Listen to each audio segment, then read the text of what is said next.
Prabhu Nityanand Shri Advaita Gadadhar श्रीवासादि Gaur भक्तवृंदा। Hare Krishna Krishna Krishna Hare Hare, Hare Ram Ram Ram Hare Hare.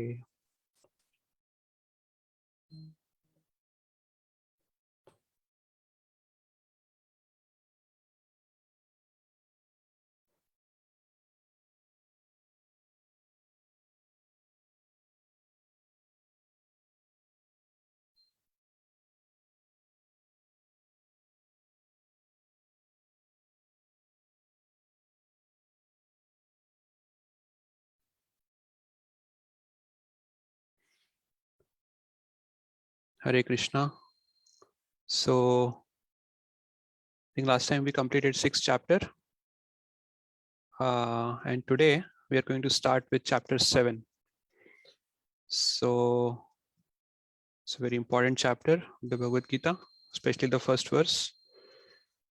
So, let me share my screen. Are you all able to see my screen? Yes, Prabhuji. Okay, let's recite this verse. You can repeat after me. Shri Bhagwan Uvacha Shri Bhagavan Uvacha Maya Sakta Manah Partha Maya Shaktamana Partha Yogam Yunjanmadashrayah Yogam Yunjanmadashrayah Asamshayam Samagram Mam Ashamshayam Samagram Mam Yatha Gyasasi Tatshunu. Yata Gyashasi Tatshinu. Shri Bhagwan Uvacha Shri Bhagavan Uvacha Maya Sakta Manah Partha Maya Shaktamana Partha Yogam Yunjanmadashrayah Yogam Yunjanmadashrayah Asamshayam Samagram Mam Ashamshayam Samagram Mam Yatha Gyasasi Tatshunu. Yata Gyashasi Tatshinu. Shri Bhagwan Uvacha Shri Bhagavan Uvacha Maya Sakta Manah Partha Maya Shaktamana Partha Yogam Yunjanmadashrayah Yogam Yunjanmadashrayah Asamshayam Samagram Mam Ashamshayam Samagram Mam Yatha Gyasasi Tatshunu. Yatha Gyashasi Tatshinu. Anyone else would like to recite? Shri Bhagavan Uvacha Shri Bhagwan Uvacha Maya Shakta Manah Partha Maya Sakta Manah Partha Yogam Yunjan Madashrayah Yogam Yunjanmadashrayah Ashamshayam Samagram Mam Asamshayam Samagram Mam Yatha Gyashasi Tatshrinu. Yatha Gyasasi Tatshunu. Shri Bhagavan Uvacha Shri Bhagwan Uvacha Maya Shaktamana Partha Maya Sakta Manah Partha Yogam Yunjanmadashrayah Yogam Yunjanmadashrayah Ashamshayam Samagram Mam Asamshayam Samagram Mam Yatha Gyashasi Tatshinu. Yatha Gyasasi Tatshunu. Anyone else? Okay, if not, let's recite the synonyms. Shri Bhagwan Uvacha. Shri Shri Bhagavan Bhagavan Uvacha. Uvacha The Supreme Lord said, The Supreme Lord said, Mai, Mai, to me, to me, Asakta Manah, Ashaktamana, mind attached, mind Mind attached, attached Partha, Partha, Partha O son of Pritha, O son of Pritha, Yogam, Yogam, self-realization, self-realization, Yunjan, Yunjan, Yunjan practicing, practicing, Madashraya, Madashrayah, in consciousness of me, Krishna consciousness, in consciousness of me, Krishna consciousness, Asamshayam, Ashamshayam, Ashamshayam without doubt, without without doubt, doubt Samagram, Samagram, Samagram completely, completely, Mam, Mam, me, me, Yatha, Yatha, Yatha how, how, Gyasyasi, Gyashyasi, Gyashyasi you can know, you can know, Tat, Tat, that, that, Shrinu, Shrinu, Shrinu try to hear. try to hear. Translation and purport by His Divine Grace A.C. Bhaktivedanta Swami Srila Prabhupada. The Supreme Personality of Godhead said, now hear, O son of Pritha, how by practicing yoga in full consciousness of me, with mind attached to me, you can know me in full, free from doubt. Purport. In this 7th chapter of Bhagavad Gita, the nature of Krishna consciousness is fully described. Krishna is full in all opulences, and how he manifests such opulences is described herein. Also, 4 kinds of fortunate people who become attached to Krishna and 4 kinds of unfortunate people who never take to Krishna are described in this chapter. In the first 6 chapters of the Bhagavad Gita, the living entity has been described as non-material spirit soul capable of elevating himself to self-realization by different types of yogas. At the end of the 6th chapter, it has been clearly stated that the steady concentration of the mind upon Krishna, or in other words, Krishna consciousness, is the highest form of all yoga. By concentrating one's mind upon Krishna, one is able to know the absolute truth completely, but not otherwise. Impersonal Brahma Jyoti or localized Paramatma realization is not perfect knowledge of the absolute truth because it is partial. Full and scientific knowledge is Krishna, and everything is revealed to the person in Krishna consciousness. In complete Krishna consciousness, one knows that Krishna is ultimate knowledge beyond any doubts. Different types of yoga are only stepping stones on the path of Krishna consciousness. One who takes directly to Krishna consciousness automatically knows about Brahma Jyoti and Paramatma in full. By practice of Krishna consciousness yoga, one can know everything in full, namely the absolute truth, the living entities, the material nature, and their manifestations with paraphernalia. One should therefore begin yoga practice as described in the last verse of the 6th chapter. Concentration of the mind upon Krishna, the Supreme, is made possible by prescribed devotional service in 9 different forms, of which Shravanam is the first and most important. The Lord therefore says to Arjuna, Tat Shrunu, or hear from me. No one can be a greater authority than Krishna, and therefore by hearing from him, one receives the greatest opportunity to become a perfectly Krishna conscious person. One has therefore to learn from Krishna directly or from a pure devotee of Krishna, and not from a non-devotee upstart puffed up with academic education. In the Srimad Bhagavatam, this process of understanding Krishna, the Supreme Personality of Godhead, the Absolute Truth, is described in the 2nd chapter of the 1st canto as follows. Shrinvatam swakatha Krishna punya shravan kirtanaha hridiyantah astho yah abhadrani vidhnoti surat satam nashta prayusha abhadreshu nityam bhagavad sevaya bhagavate uttama shloke bhaktir bhavati naishtiki tada rajas tamo bhavaha kama lobhadayaschaye चेता एतर अनाविद्धाम स्थितम सत्वे प्रसीदति एवं प्रसन्न मनसो भगवत भक्ति योगतः भगवत तत्व विज्ञान मुक्त संगस्य जायते भीदयते हृदय ग्रंथिश छिद्यन्ते सर्व संशयः क्षीयन्ते चास्य कर्माणि दृष्टा एवात्मनीश्वरे. To hear about Krishna from Vedic literatures or to hear from him directly through the Bhagavad Gita is itself righteous activity.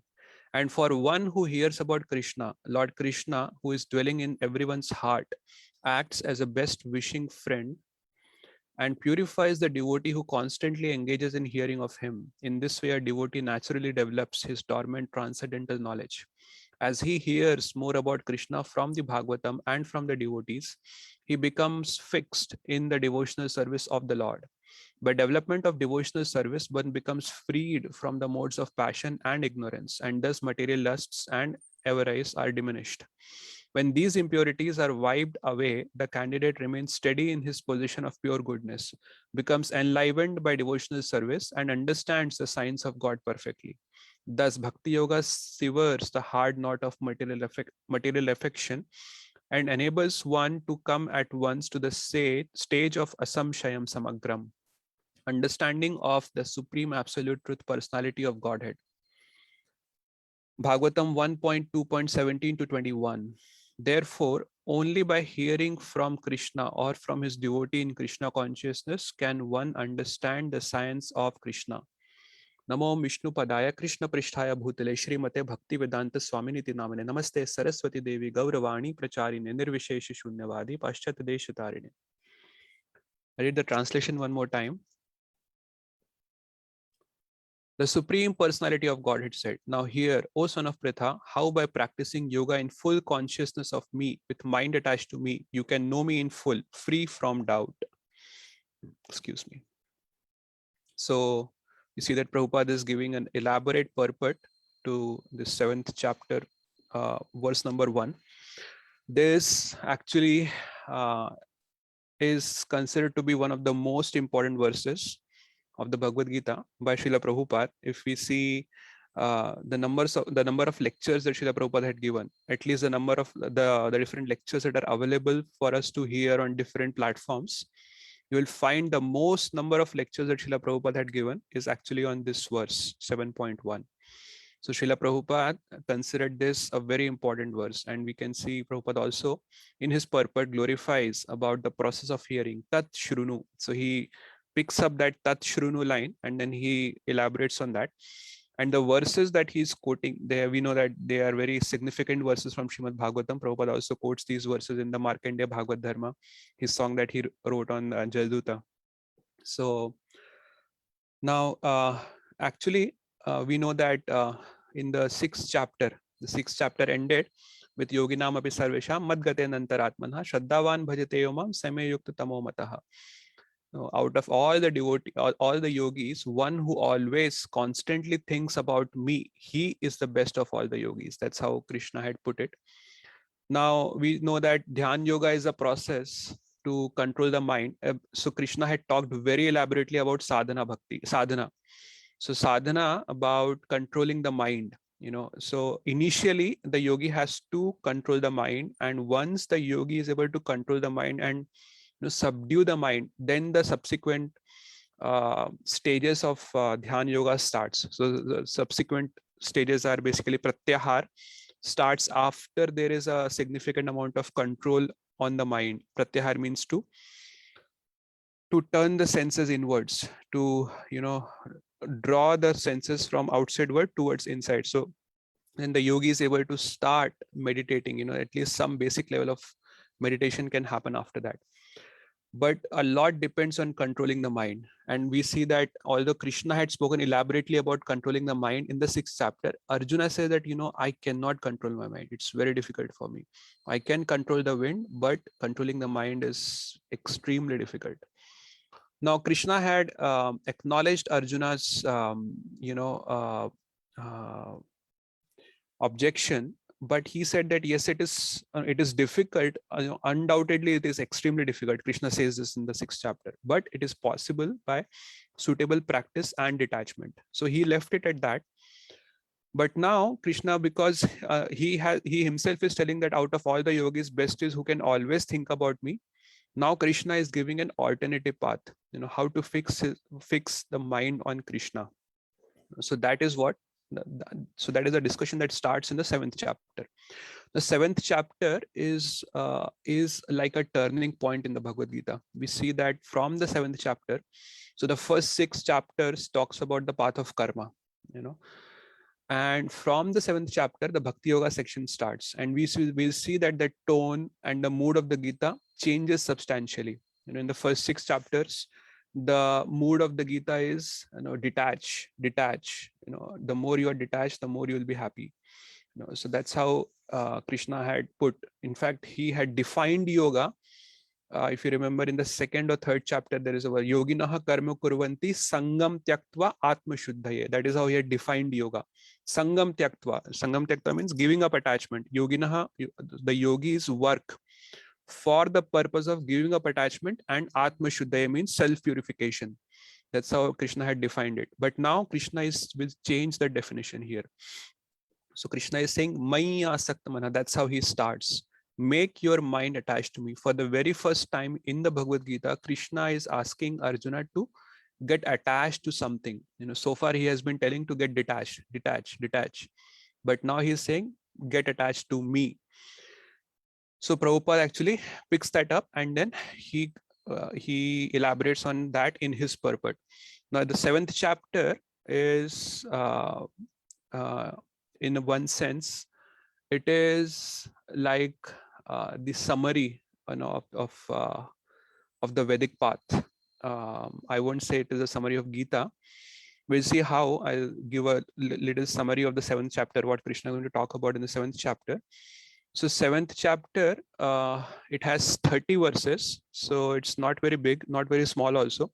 The smallest chapter, as we know, are 12th and 15th chapters, which have 20 verses each. So this 7th chapter has 30 verses. So we can say it's towards a small chapter. Now, in the first 3 verses, Krishna glorifies the knowledge that he's going to speak to Arjuna. So the first he says that you hear from me, and next 2 verses he will glorify this knowledge. And then for the next 9 verses, he will talk about his energies. Primarily, he will talk about his external energy. So the Bahiranga Shakti, as we call it. Then Krishna will talk about that how he is the source of everything. Mattaha partaram naanyat kinchit asti dhananjaya sarvayamidam prutam sutre manigadaiva. That is 7.7. So he'll establish that he is the source of everything. And then he will also talk about how not just the source, he's also the essence of everything. So rasoham apsu konteya prabhashmi shashi surya, I am the taste of water, I am the light of sun and moon. So that's how he's the essence of everything. That's how he will put it. Now we may say that, okay, if he's the source of everything and he's also the essence, why don't people surrender into him? So Krishna will talk about 4 kinds of people who don't surrender into him. 7.15, he talks about namam dushkritano mudha prapadyante naradhama maya aprahata jnana asuram bhavam ashritaha. So these are the 4 kinds of people, the people who are grossly foolish, who are lowest among the mankind, those whose knowledge have been stolen by illusion, by Maya, and those who partake of to the atheistic nature of demons. So these are the 4 kinds of people who don't surrender to Krishna. But then we may ask, are there any people who actually surrender? This kinds of, encompasses almost the whole world. Most of the people will fall in one of these categories actually. So then are there any people who actually surrender to Krishna or not? So Krishna will talk about that in 7 point, right in the next verse. He'll talk about 4 kinds of people who surrender to Krishna. Chaturvida bhajante mam janah sukratino arjuna arth artharti jigyasu jnani cha bharatarshava.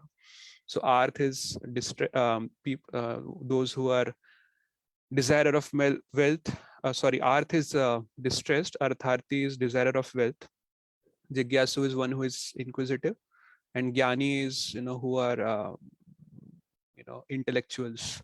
So these are the 4 kinds of people who surrender to Krishna.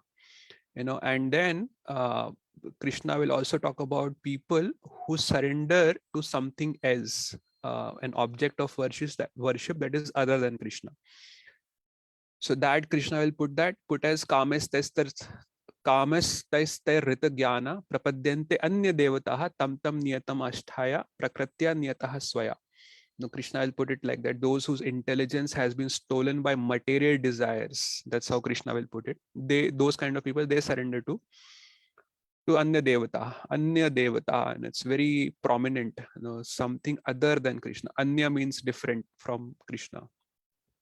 But Krishna will also say that actually this system of worship of Anya Devata, that is actually established by me only. Yo yam yam tanum bhakta shraddha architam ichhati tasya tasya achalam shraddham tam eva vidadhamyaham. That he say that whoever wants to worship whichever particular form, I give that faith to that person to worship that particular form or that particular devta. And then he will also say that on the other hand, to that particular personality whom these people are worshipping, I only enable them to fulfill their wishes. So in one sense, what is happening is Krishna himself is actually establishing this system of worship. So because he understands that not everybody can surrender to Krishna. And then Krishna will talk about those people who consider Krishna as a product of Maya. Vyaktam vyaktim apannam manyate mama buddhaya param bhavam ajananto mavavyayam anuttamam.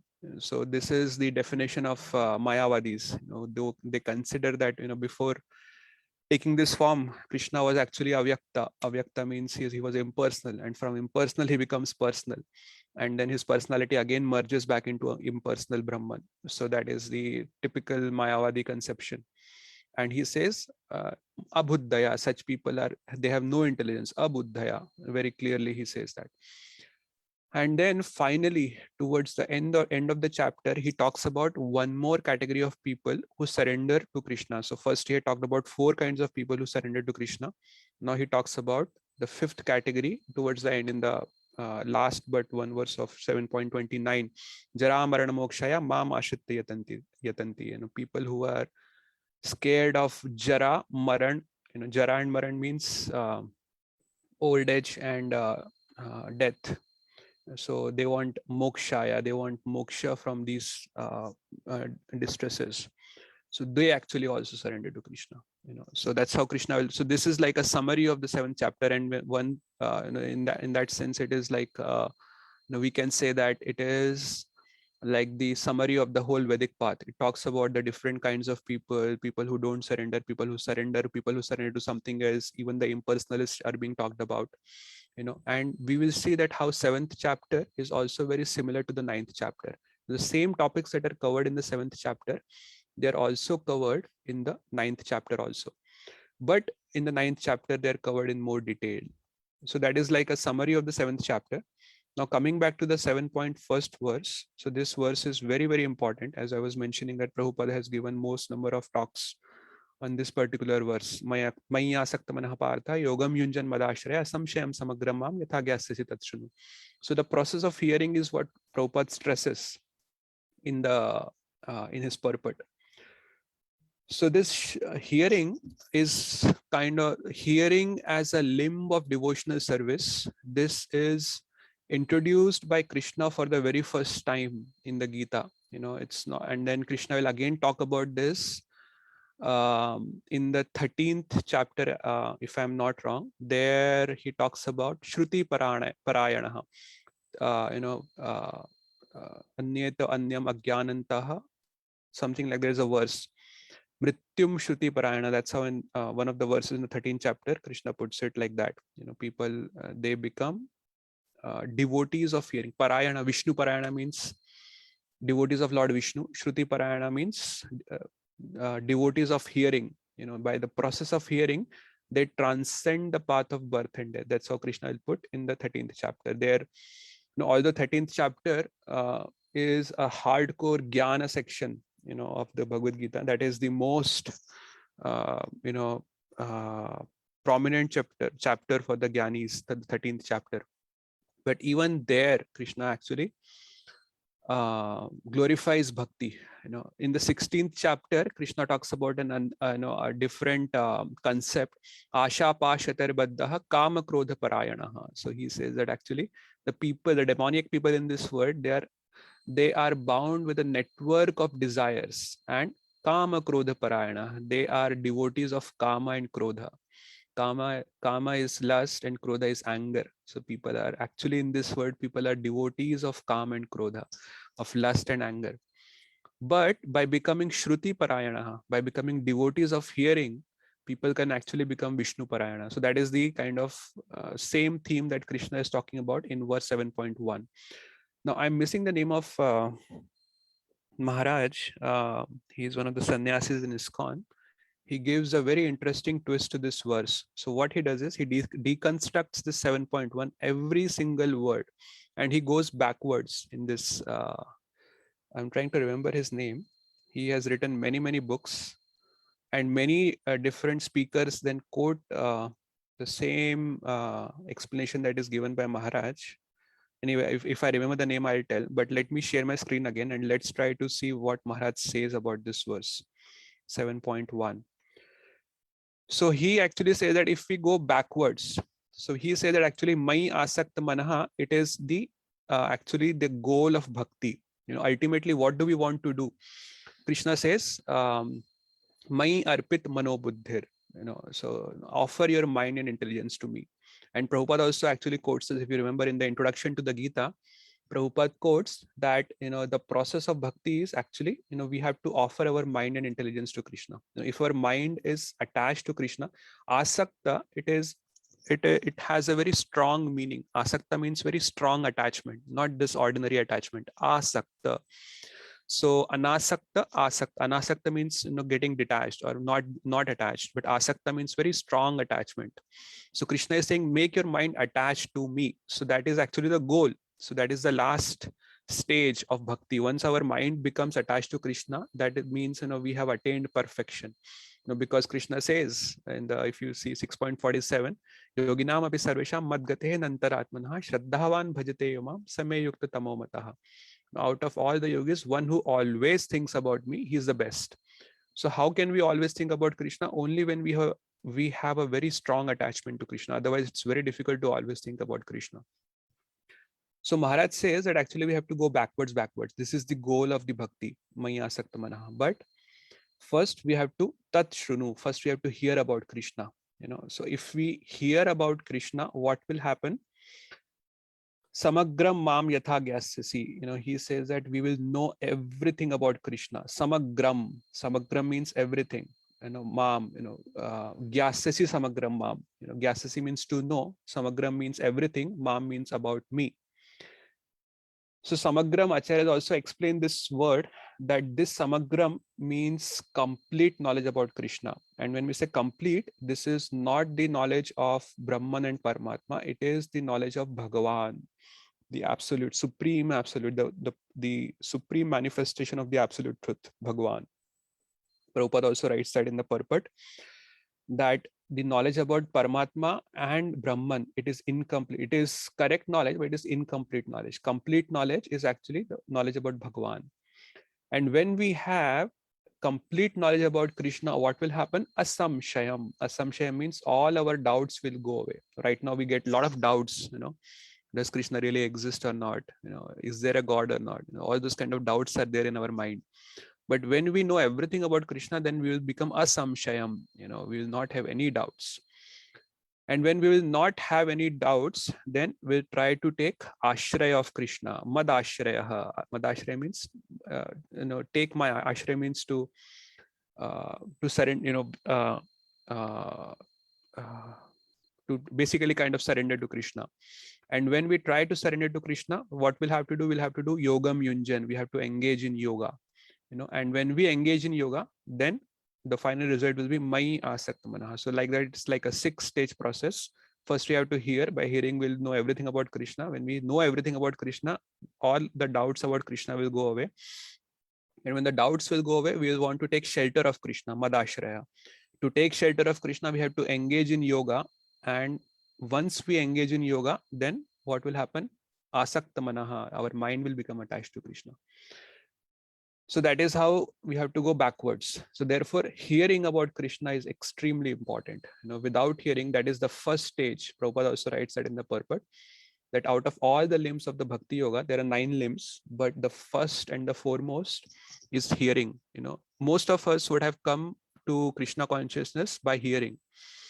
So at least that was the case for me. I started attending Bhagavad Gita classes at my work location, and that was like an eye-opener for me when I started hearing Bhagavad Gita for the first time. I thought, wow, this is what I was looking for, and the kind of knowledge that is there in the Bhagavad Gita, no other scripture can give that knowledge.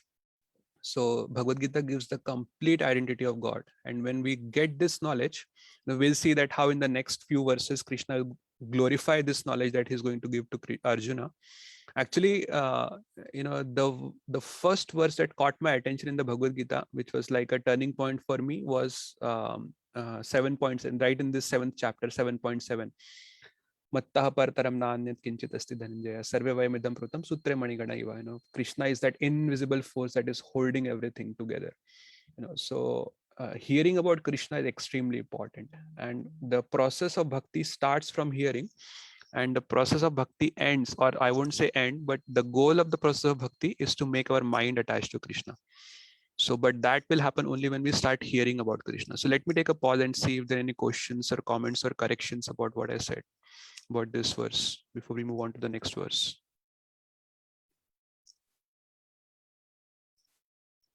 Any questions, comments, realizations, corrections?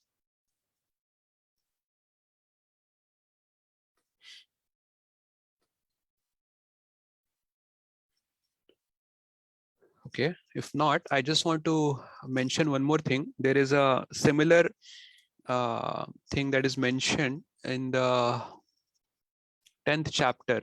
Etam vibhutim yogam cha mama yo veti tatvatah so vikalpena yogena yujyate natra sanchaya. Now, one who is, Krishna says this in that in 10.7. So 10.8 is the Chatur Shloki, starts from 10.8 to 10.11. But right before Chatur Shloki starts, 10.7, he says that actually one who is fully convinced of my opulence, so vikalpe na yogena yujjate natra sanchaya. He doesn't have any other alternative left. No alternative left. So very significant statement that Krishna makes in the Bhagavad Gita, that one who is factually convinced of my opulence, he doesn't have any other alternative other than to worship me. He wholeheartedly engages in my devotional service, in unalloyed devotional service. So, but again, that how do we become convinced of the opulence of Krishna? It starts by hearing about Krishna. Unless we hear, we won't be able to know the glories of Krishna. We'll not be able to know the opulences of Krishna, and we won't be able to get convinced. So that is the first stage. So if there are no questions or comments or corrections, let me move on to the next verse.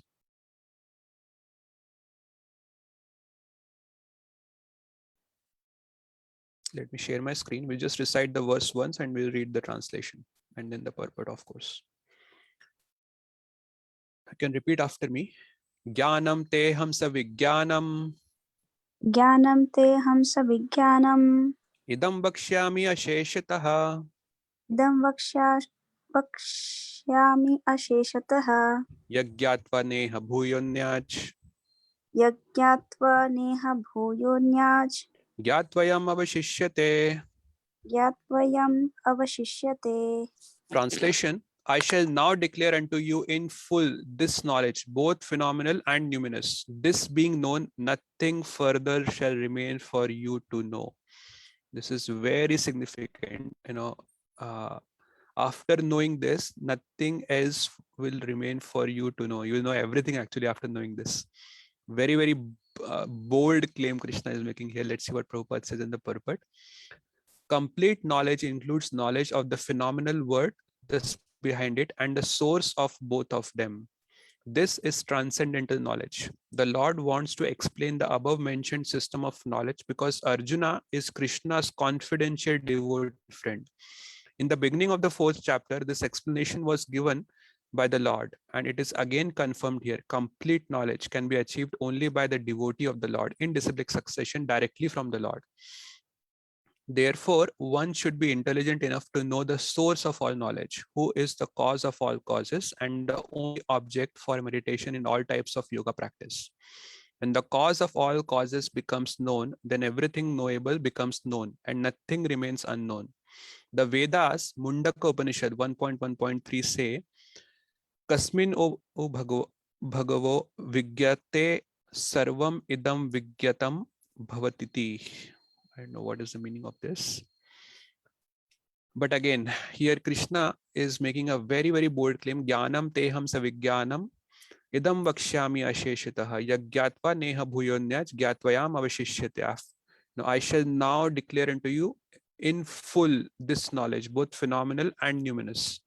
This being known, nothing further shall remain for you to know. Now this jnanam and vigyanam is actually translated by Srila Prabhupada as phenomenal and numinous. Now, at one level, this could mean phenomenal, could mean matter, and numinous means the spirit behind the matter. As Srila Prabhupada says, spirit. And actually, what drives the matter is spirit.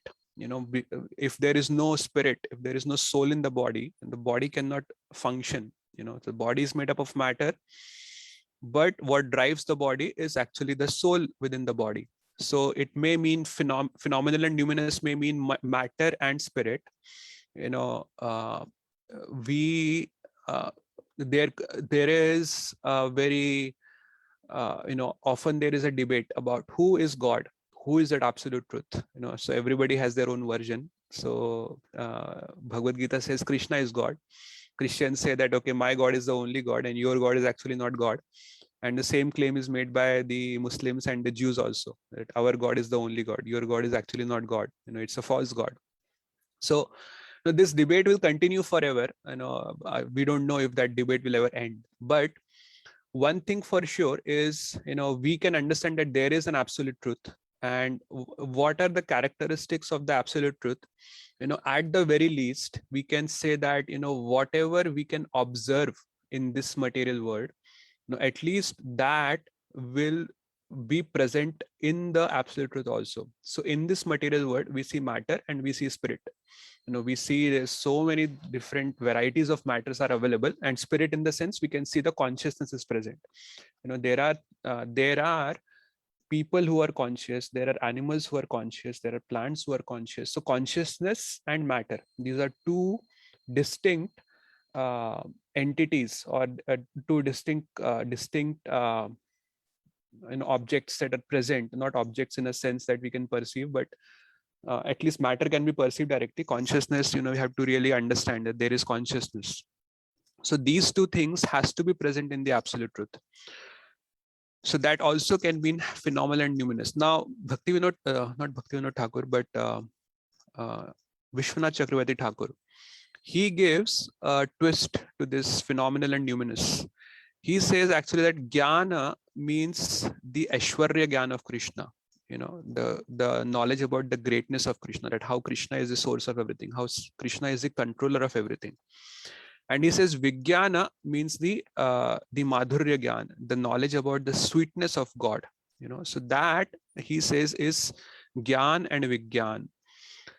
So what happens with Aishwarya Gyan is, once we know how great God is, we generally people say God is great, but how great God is, nobody can define how great God is. So that greatness will be described here in the 7th chapter.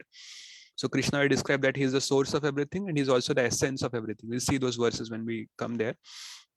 So what happens by knowing the greatness of God is, it invokes submission, it invokes awe and reverence. Now we think that, okay, if the God is so great, let me submit to this God, let me surrender to this God. This God, actually, because he's so great, he is actually the object of my worship. He could be the object of my surrender. So that is the importance of knowing the greatness of God, which is the Aishwarya Gyan of Krishna. And the knowledge of God's sweetness, that actually kindles our love, our affection towards God. Just submission is not enough. There has to be a positive relish. There has to be a positive attraction towards God also. And when we understand that this God who is so great is also so lovable, he's so loving, he loves me so much, then that affection will also develop towards God. So both are required. But Krishna is such a God that Krishna actually hides his opulence. He hides his sweetness also. We discuss that in the next verse. But here Krishna is making a bold claim that after knowing this, I'm going to tell you Asheshitaha. Asheshita means in detail. I'll tell you everything. And after knowing this, nothing else will remain for you to know. Now, nowhere else in any of the religious scriptures of the word, such a claim has been made. We know that in the Bible, there is, Jesus says that actually I have much to tell you, but you don't have the ears to hear it. So he doesn't tell that, what is it that he wants to tell. And similarly in the Quran, there is a claim there is a statement that comes where it is mentioned that I have much to tell you, but if I were to tell you, then it will break your hearts. So again, that knowledge is not revealed. And what happens is the conception of God is not clearly given in these two scriptures. We know that the Bible, so there are two versions of Bible. We have the Old Testament and we have the New Testament. The Old Testament is of the Jews, and the New Testament is what actually Jesus has given, the Christian Bible, as we say it. So New Testament is, we know that Bhaktivinoda Thakur had given 4 different levels of approaching God: fear, desire, duty, and love.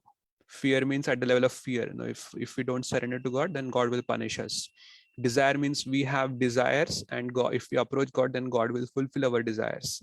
Duty means God has given us so much, it is our duty to worship this God who has given us so much. And love means we love him out of affection, and we just naturally love him so much. So fear, desire, duty, love, this is being talked about by Bhaktivinoda Thakur. Now if we apply this, we see that the New Testament actually approaches God as at the level of I would say desire with a hint towards love. Love God by all thy heart, something like there is a statement that comes in the Bible. And the Old Testament, it is at the level of, mostly at the level of fear. If you don't, people who don't listen to God, who do not obey God, God is there to punish them. We see that God actually describes a whole city, just because the people have disobeyed God over there. We can say, what kind of God is this? He's just randomly killing the whole city. It's like Hiroshima and Nagasaki bombing. So that is what exactly is meant. But the knowledge about God is kind of absent. And similarly in Quran, we see that now Prophet Muhammad is actually known to have been given, he actually had given the Quran. So we know that the first 40 years of his life, he was just like a normal, ordinary person. But once he was visiting a cave, he was roaming in a secluded area, there was a cave, and he goes over there, and then there is a very strange feeling grips him. And there is this messenger of God, Gabriel, who comes over there, and then Gabriel actually starts talking to Muhammad, and he says, "You write." And Muhammad says that actually, I can't. No, Muhammad is illiterate. He doesn't know how to write. He said, "I can't write." You write.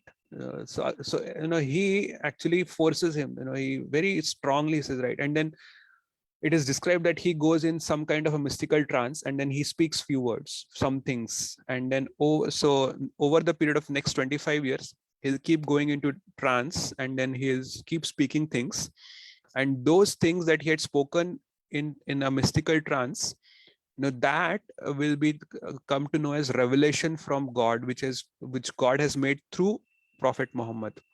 Now at times it also is mentioned that at times he would go in trance, he'll speak certain things, and then once he'll come back, he say, cancel it, it was not from God, it was from devil, so don't listen to that, cancel that. So those kind of things also are mentioned over there. But the point is, a systematic discussion about philosophy, where we see that in the Bhagavad Gita, there is a discussion that is happening. Arjuna is asking to Krishna, and Krishna is responding to Arjuna's questions.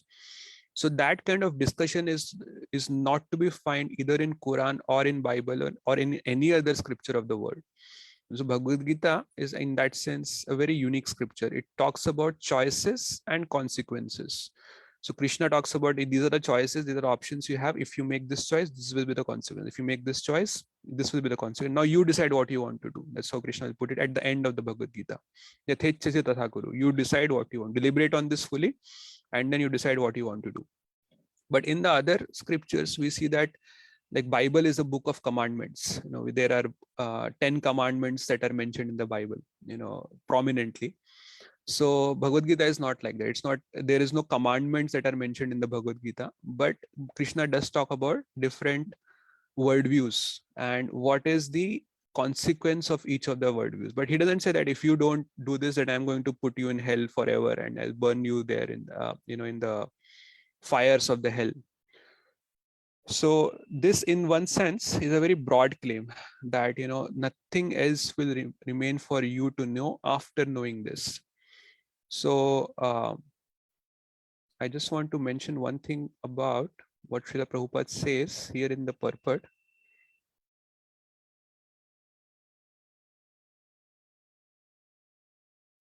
Yeah, so Prabhupada says that the Lord wants to explain the above mentioned system of knowledge because Arjuna is Krishna's confidential devotee and friend.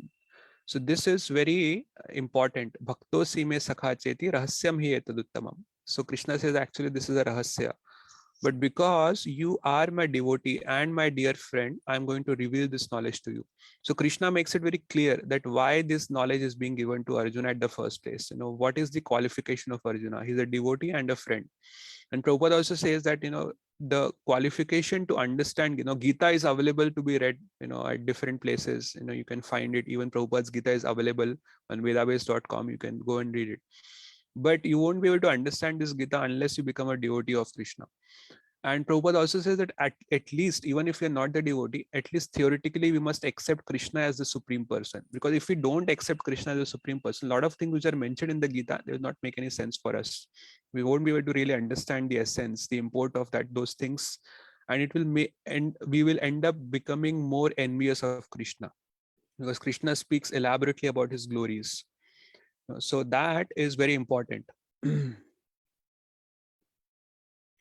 Therefore, one should be intelligent enough to know the source of all knowledge, who is the cause of all causes and the only object for meditation in all type of yoga practice. When the cause of all causes becomes known, then everything knowable becomes known and nothing remains unknown. So this is important again, that what happens is in the Bhagavad Gita, when we say all knowledge is given in the Bhagavad Gita and nothing else will remain for us to know, so we know that actually Bhagavad Gita talks about the 5 primary things. What are those 5 things? Anyone would like to mention quickly?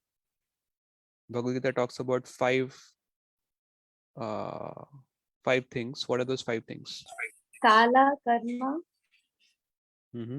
Kala, karma, Ishvara, Ishvara, Jiva, Jiva, Prakriti. Prakriti. Yes. So Jiva, Prakriti, and Ishwar. So Jiva is the spirit, soul, individual, us. We are Jiva. Prakriti is the material nature. Ishvara is the supreme Lord.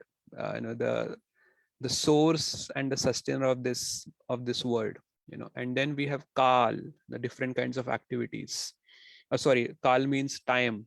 So everything is happening within the domain of time. And Karma means the different kinds of activities that are happening. So these 5 things are clearly talked about in the Gita, but most importantly, the identity of God is revealed in the Bhagavad Gita. So who is God? Now we also say that, okay, we say that here Krishna is saying that after knowing this, nothing else will remain for you to know. But we also say that, Bhagavad Gita is like the graduation, Bhagavatam is the post graduation, and Chaitanya Charitamrita is the PhD. So why do we say that? Any idea? If Krishna is saying that everything for you to know, is nothing else will remain for you to know, then why do we say that? So why is Bhagavatam called the post graduation? Anyone would like to comment on that? Okay, so basically what happens is Krishna reveals his identity. The identity of God is revealed in the Bhagavad Gita, and that identity is thoroughly revealed, and Krishna actually talks about the different characteristics of God. What are the different characters? He defines God also.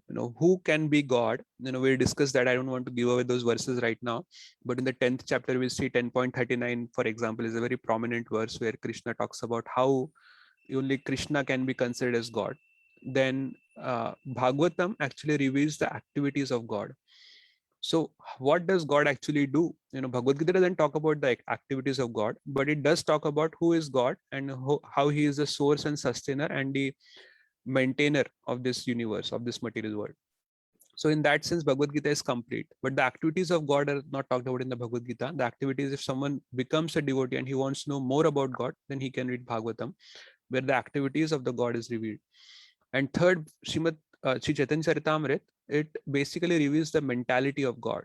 How does God think? What does he want to do? What does he likes? What does he not like? So that is thoroughly revealed in the in Chaitanya Charitamrita. But Bhagavad Gita is complete in itself. Prabhupada also says that this one book can be enough. In the prayers itself, we see that one book. One, what is that verse, that Ekam Shastram Devki Putra, something like that he mentions there. I'm missing the verse. But we just have 10 minutes remaining. So I want to see if there are any questions or corrections or comments about what we discussed today. 7.1 into 7.3 is also very important. Manushyanam sahasreshu kasyadhyatara siddhaya. So Krishna talks about how this knowledge is complete, but in the 7.3 he will put a caveat, but this knowledge is very rare. Manushyanam sahasreshu, not everybody knows. Very few actually know this. So that is being talked about in 7.3.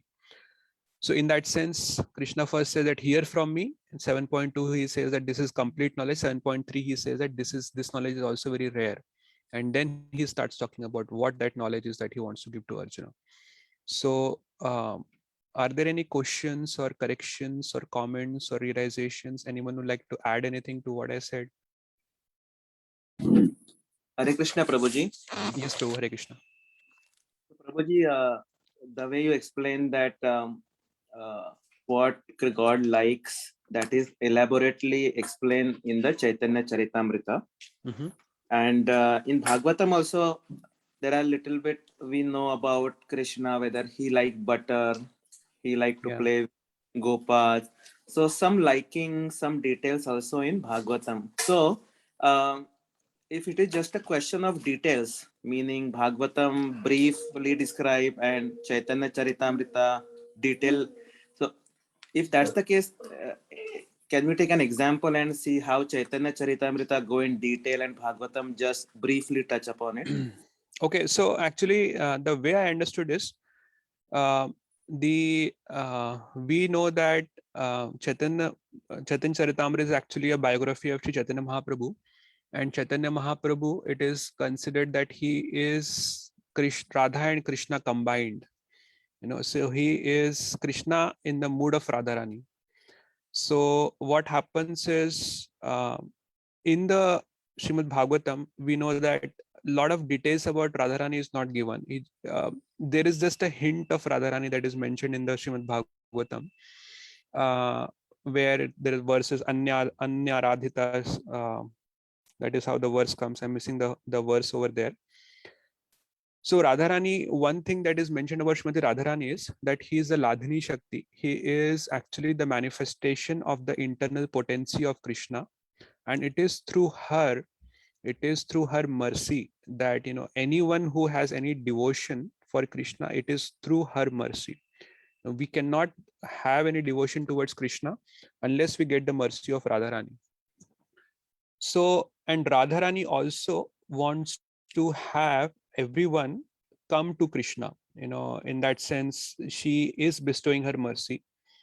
So, but that is not very clearly talked about in the Srimad Bhagavatam. And we see that mood of Radharani, that, everybody should attain devotion to Krishna, that is present in Sri Chaitanya Mahaprabhu. Now, at one level, we see then Chaitanya Mahaprabhu, when he leaves Mayapur, he at one level just wants to go and be in Vrindavan and, just not do anything else. He just wants to go in Vrindavan and then relish Krishna's pastimes over there. But because he's also manifesting the mercy of Radharani, he wants more and more souls to actually come to Krishna. And that's why we see that Chaitanya Mahaprabhu travels, and then he actually preaches about Krishna's glories. And then he also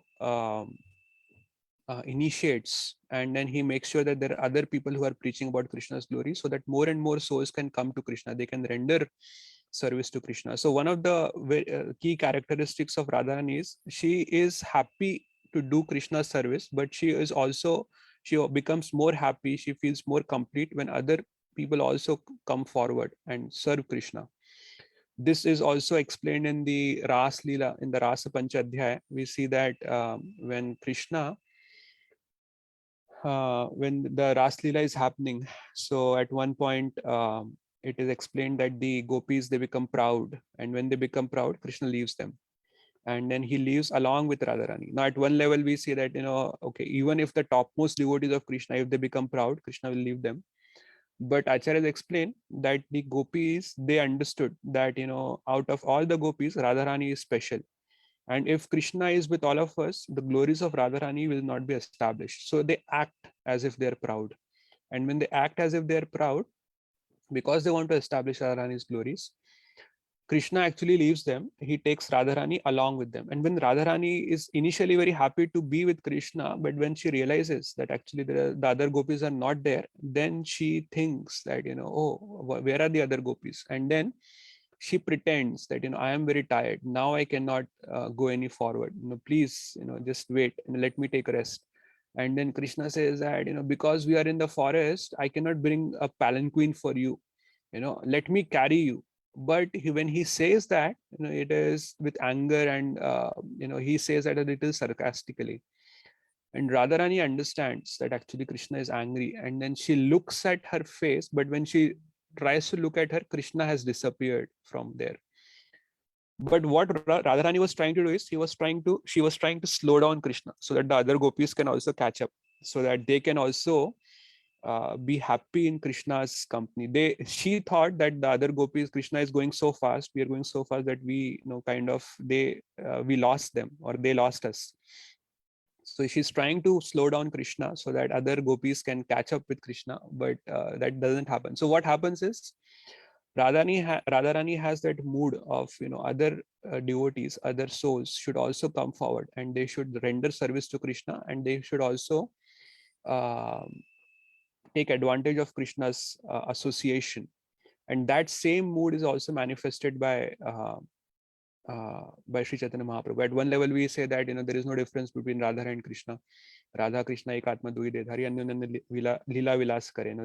It is Krishna who is manifested as even Radharani, and they are one soul in two bodies, and they have taken these two forms for Leela, for the purpose of Leela. They want to relish pastimes. But Radharani also has that special mood that, and that's because of her mercy, anyone who has any devotion towards Krishna, that actually is a manifestation of Radharani's mercy. So that is not very clearly mentioned in the Srimad Bhagavatam, but that is very clearly, it comes out in Chaitanya Charitamrita. Thank you, Prabhuji. Hare Krishna, Prabhu. Hare Krishna, Prabhuji. Prabhu, may I add one thing quick? Mhm. Yes. So just my realization. So first thing, as you rightly mentioned, that Srimad Bhagavatam doesn't describe about Radharani. It doesn't even mention the name of Radharani. And Sri Chaitanya Charitamrita, we all understand that it's a biography of Lord Chaitanya, but it's more than a biography. Actually, it's less of a biography. It's more of a theology. Like, Yeah. because, for example, if you start the Adi Lila, what do you expect? You expect how Lord Chaitanya was born, what he did his early pastime, but you will not find it in Adi Lila. You will not find anything. Basically, you will find who is Krishna. It establishes the Krishna is the Supreme Lord, and who is Radharani. She's Krishna Kaviraj Goswami describes Radharani as Sharba Lakshmi. He's the head of all the source of all the Lakshmis. So basically, it identifies who Radharani is, or just glorifies Radharani. It also identifies who are the Panchatattas are. So basically, it doesn't talk about any pastime, not any, but very few pastime. So basically, it establishes about Radharani's glorification. No other scripture does that. That's number one. And number two, as you said, Radharani's what Radharani did, her glory, all was in a book only. Nobody was able to experience Radharani's mode completely, let alone have others experience it. So then only Radharani can experience her clear mode, all the Ashtashatik bhavs. And when Krishna came as in the mode of Radharani, he showed how Radharani's love is for Krishna is. And then he also, as you keep reading Madhya Lila and Anta Lila, you will see how Mahaprabhu exhibited the mode of Radharani, Ashtashatik bhav. When he was showing the Ashtashatik bhav, his 6 foot or 8 feet, 7 feet body became like 10 feet. All the trembling, all those things. So all I'm trying to say is nobody was able to, although we had great acharyas, nobody was able to ever think about, imagine about, to experience Radharani's mode that Krishna showed us as Mahaprabhu. Those are the two things I guess was elaborated in Chaitanya Charitamrita. This is why it is considered what is called postgraduate PhD. Yes. Yeah, I think it's a very good point, Prabhu. Thank you for adding that. When you were mentioning that, I was thinking about it. There's this one thing that came to my mind. I think Acharya explained that in the Krishna Lila, when Krishna saw Radharani's love for him, it is mentioned by Acharya that Krishna thought that what is in me that she loves me so much. So one thing about Radharani is that she gives her complete existence to Krishna without expecting anything in return from him. She doesn't even get married to Krishna. She doesn't even can't even use his name, because she's not married to Krishna. But still, we know that she's in the Parakya Ras. So Parakya is in the conjugal relationship with Krishna, but she doesn't expect anything in return. And So Krishna feels so indebted, and he's so surprised. He thinks that what is in me that she loves me so much, and he wants to experience that, what is in actually, what kind of love she has for me. And that's how he manifests himself as Chaitanya Mahaprabhu, where he is Krishna and Radha combined. So he wants to experience himself, that what is that love that she has for me, and what is in me that attracts her so much towards me. So that also is one of the things that is described in Chaitanya Charitamrita.